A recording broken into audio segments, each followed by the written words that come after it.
The pandemic is devastating a generation of women. Enough already. How the pandemic is breaking women. Pandemic sets back women's participation in the workforce.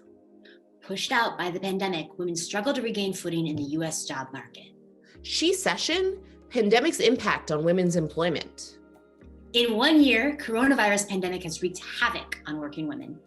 So those are just a few of the scary sounding media headlines we've seen since the pandemic started. And it's not just media. VP Kamala Harris said in February, in 1 year, the pandemic has put decades of the progress we have collectively made for women workers at risk. So has the COVID-19 pandemic really been as bad for women's equality as politicians and media are making it seem? Good news. We're here to suggest that it hasn't. Which is not to say that all women are thriving during the pandemic or that some facets haven't hit women harder.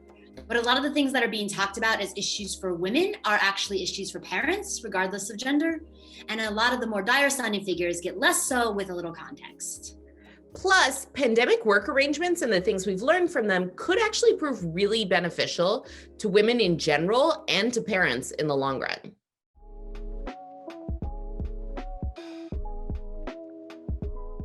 Economic downturns tend to hit men hardest. The recession that's accompanied COVID has been different, especially towards the beginning. Typically, jobs in manufacturing and factories are the first to go. But because the pandemic and shutdown-related job losses this time were more heavily concentrated in service sectors, women were more heavily affected, since women tend to be more highly represented in retail jobs, restaurants, and the hospitality industry. In addition, because of women's higher likelihood to be the primary caregiver for children or sick relatives, many more women than men were forced to drop out of the workforce because of the pandemic-related family obligations. The good news is, first off, none of this is nearly as big as a lot of people have made it out to seem.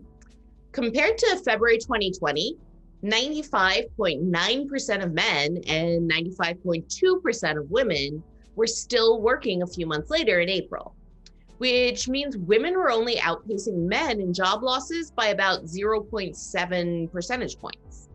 Obviously, no job losses are good, but the discrepancy between men and women was much smaller than people made it seem.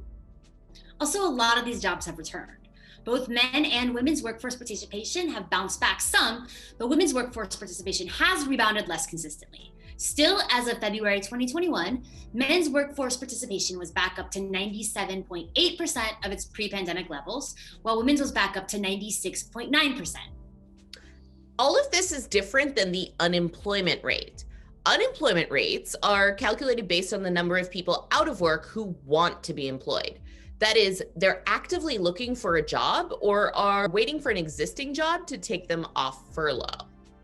Since February 2020, the number of unemployed US men went up by around 2.2 million, and the number of unemployed US women went up by around 1.9 million. So, women's unemployment rate actually increased less than men's. Although that's not necessarily a good thing because some of that represents women losing jobs and deciding not to look for new ones. Here's how Gallup describes it. When including declines in labor force participation, overall job losses have been similar between genders. 4.0 million total losses for men aged 20 and older compared with 4.2 million total losses for women.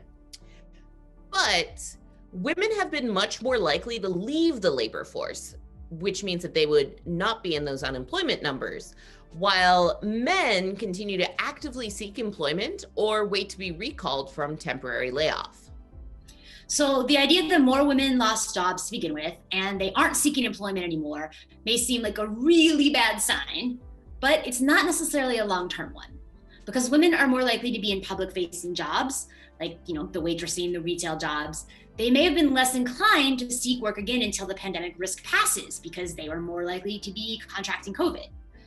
They may also, because of economic factors or cultural ones, or because of personal preferences, be more likely to be the ones in two-parent heterosexual relationships to stay home and take care of kids who have to be out of school during the lockdowns.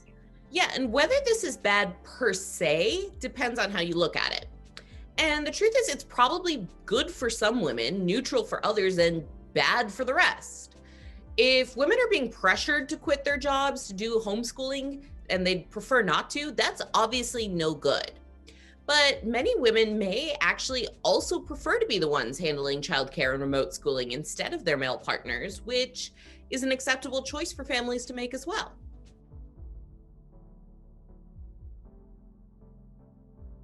The truth is, it's often very difficult to suss out how much of gender divisions of labor are due to gender stereotypes and sexist cultural assumptions, and how much are just due to differing preferences. I think it's safe to assume that women don't just love vacuuming and scrubbing toilets or anything like that. But there is evidence that male-female divides in preferences for different household chores and different childcare tasks do exist. So divides in family labor needn't all be chalked up to sexism. Some of this can still be attributed to gender roles and expectations. Like, for instance, women might still be more likely to say that certain household chores or doing certain sorts of things for their kids are important to them, whereas men might even say, who would even care about that stuff? But it's not like women are just innately in their DNA set to care about keeping things more clean or participating in school bake sales or whatever it is. It's just that they've been raised to see those things as far more important than men do, or to see them as women's duties as opposed to men's. And notably, they're also much more likely to face judgment and criticism for not doing those types of things than men who don't do those types of tasks do. Yeah, social expectations play a huge role here. A lot of both moms and dads may prefer staying home with young kids instead of going to work, especially if they're not in a profession or a job they really care about, which describes a whole lot of people. Or people, might prefer that one parent stay home full time, no matter which parent that is. But a whole lot of things make that more difficult and make it more likely that women are going to. The fact that it's much more socially acceptable for moms to do that men are still likely to be in higher wage jobs than their partners, the fact that in the earliest periods of a child's life, mom may still be recovering from childbirth and then breastfeeding, the fact that even working women end up getting tasked with more housework in their off hours. So all of this stuff can end up pushing women to be the one who stay home and when they're in heterosexual partnerships with men. And then, of course, the longer a woman is out of the workforce, the more likely it is for her partner to keep earning more and more money than her, and the harder it may be for her to find a satisfactory job again. The other side of this is that she might even seem better at those childcare and domestic labor tasks simply because she's been the one doing them, which just perpetuates the cycle. Exactly. Studies do routinely tend to show that men think that they're sharing duties equally at home when they're really just not. Like, for instance, according to a May 2020 New York Times study, 70% of women say that they're fully or mostly responsible for housework during lockdown, and 66% say the same for childcare. Meanwhile, just 20% of men agree that their spouses are fully or mostly responsible for housework and childcare. Another 20% of men say that they are the ones that are fully or mostly responsible for these tasks during lockdown, and only around 2% of women agree. These types of gender discrepancies and perceptions about who exactly is doing what are not new, but studies that rely on longitudinal time data and survey data from dual owner couples show that women really are still doing a majority of childcare and housework, and that was greatly magnified when a couple has kids.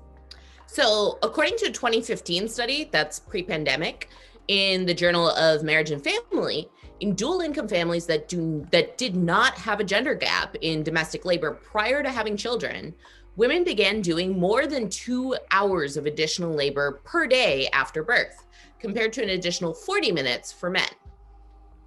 Notably, this difference in how much additional labor each was doing was pretty clear in the time diary data, but not in the survey data, which in other words means that even though mothers were doing more than 2 hours of additional work and the fathers were doing just 40 minutes, they both perceived it as being equal. And that's just in the situations where couples are striving to be equal. Several recent studies also show that while young men want equality when it comes to splitting the bills, they overwhelmingly don't want to be equally responsible for childcare or housework. And while women increasingly are equal earners in the home, working mothers today spend just as much time doing activities with their children, that is childcare, as stay-at-home mothers did in the 1970s.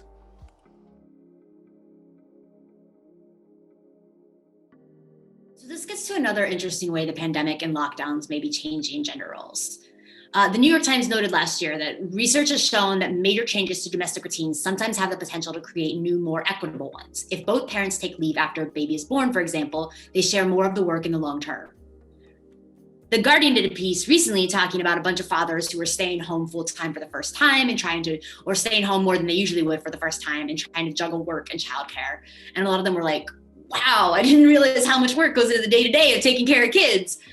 So in this case, forcing fathers to spend more time at home with their kids may change perceptions and family dynamics for the better, even beyond the pandemic.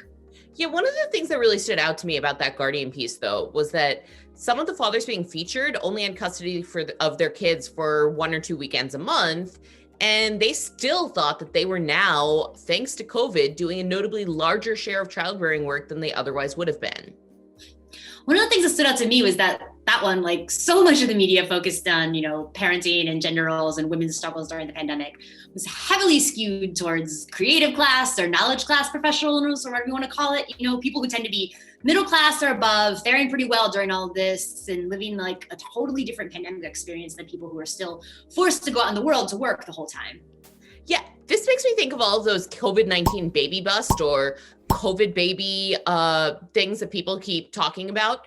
The Brookings Institute actually estimates that the United States is likely to see at least 300,000 fewer babies born in 2021, which seems really weird to me because I personally know so many people who've had babies or gotten pregnant in the past year.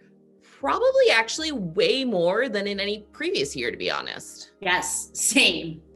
Right, but most of them have been exactly the sorts of people you mentioned above.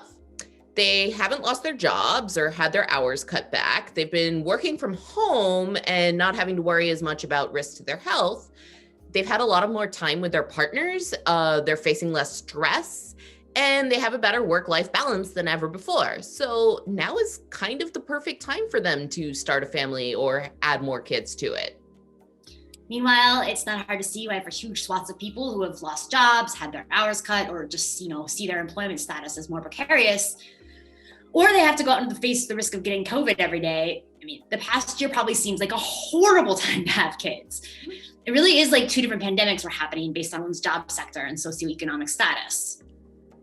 But for people who have been lucky enough to be able to telework throughout the past year, the pandemic may have had a really positive effect on mental health and work-life balance, not just during the pandemic, but in the long run. Right, because the issue of workplace flexibility is a huge one for working parents and especially for working mothers. We've had the technological capabilities for a lot of jobs to be done at home, at least partially, for years. But the culture has yet to catch up. This has been bad for working moms, especially those in white-collar jobs where being physically present at the office, in meetings, etc., or working set hours every day is seen as a sign of being a hard worker, even when it's not necessary for the job, and even when they may nonetheless be working harder outside those hours than non-parents might. It lets non-parents or people whose partner is the primary caregiver, which overwhelmingly still is men, get ahead based upon not so much their skills and the value added, but just the ability to physically be there. Working from home lets parents better juggle parenting and work responsibilities in their own ways. And we're finding out that many can do that just fine without it negatively impacting their work. This is really important because one of the top things that working parents say they want in a job is more workplace flexibility. The ability to sometimes work outside traditional 9 to 5 hours, to sometimes or always work at home, to work part-time hours, things like that. In the 2019 Women in the Workforce study, the number one thing that people said they wanted was more flexibility. And other research has shown that this is more important to women than it is to men. Unfortunately, there's also evidence that prior to the pandemic, when workplaces did institute more flexible policies, women were much more likely to take advantage of them than their male counterparts. And this disparity could contribute to lower lifetime earnings, less promotions, and less opportunities for women. So if the pandemic has normalized more flexible arrangements for workers regardless of gender, that's definitely a good thing for women. Yeah, it's interesting to me how workplace policies like flexible work or parental leave that are designed to help women and working moms can sometimes actually backfire against them if they don't come along with changes to cultural expectations, because otherwise a lot of men just don't take advantage of them and women get punished for doing so. But this really is a whole topic on its own and one we plan to address in a later video. So just to wrap up on this subject, there's no doubt that women have experienced slightly more job disruptions during the COVID pandemic. But the magnitude of this gender discrepancy has been much smaller than many people have made it out to seem. And since much of it can be explained by pandemic-specific quirks, there's little reason to predict that this will actually set women back in the long run. Meanwhile, there is some evidence that a lot of the workplace changes could be good going forward for working parents of both genders, and especially for working mothers. Yeah, so hopefully that helps put some of the scarier things you've heard about the pandemic's impact on women in particular into context. In short, it hasn't been all good or bad. The effect is varied depending on parenting status and economic class, and the pandemic may even lead to some positive changes for women's equality and economic participation. Anyways, if you like this video, please share with your friends and please keep watching. And you can tell us what you think and what you'd like to see future episodes on by emailing feministsforliberty@gmail.com or tweeting at us with the hashtag #CatAndLiz. We also encourage you to please subscribe to our YouTube channel. That's that little button right there. And to stay up to date with Feminists for Liberty events and news by signing up for our monthly newsletter at feministsforliberty.substack.com or following us on social media. We're at Feminist Liberty on Twitter and Feminists for Liberty on Facebook and Instagram. And as always, thank you for watching. Bye.